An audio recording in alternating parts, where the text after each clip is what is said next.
puso ng Barangay New Valencia, marami pa rin ang naghihirap.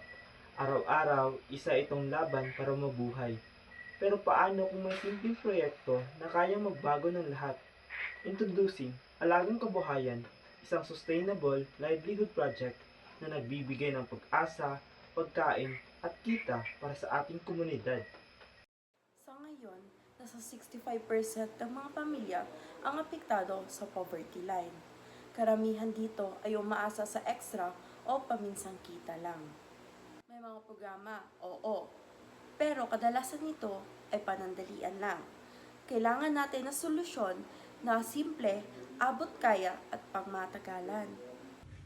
Ang Alagang Kabuhayan ay para sa 10 low-income families.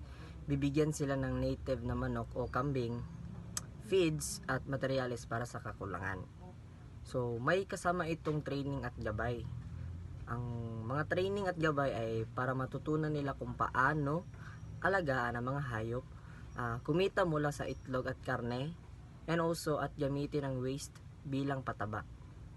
Sa loob lang ng 6 to 12 months, pwede na silang magsimulang kumita. Hindi lang ito tungkol sa pera, ito ay tungkol sa dignidad and seguridad sa pagkain at sariling diskarte ng buhay. Step 1. Pipiliin ang 10 kapamilya na karapat-dapat yung nangangailangan at handang matuto.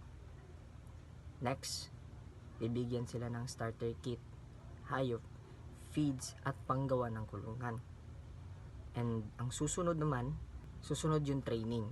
Susunod ang training, tuturuan sila kung paano magpakain, magpabakuna, at magmonitor ng kalusugan ng mga hayop. And monthly, binibisita sila ng aming team para tulungan, i-monitor at siguraduhin okay ang takbo ng proyekto. Sa 6 na buwan, nagsisimula na silang magbenta ng itlog, kambing o manok, pati dumi nagiging organic fertilizer.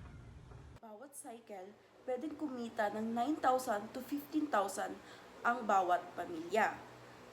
Bili ng bigas, gamit sa eskwela at pangpuhunan. Hindi na kailangang lumayo, magulang na kumikita habang nag-aalaga sa kanilang mga anak, halaman na mas malusog dahil sa organic na pataba. Pwede itong i-expand sa iba't ibang barangay at ang epekto nito ay tuloy-tuloy. Ang Alagang Kabuhayan ay hindi lang proyekto. Ito ay bagong simula para sa mga pamilyang matagal nang umaasa. Sa tulong ninyo, pwede tayong magsimula ng pagbabago.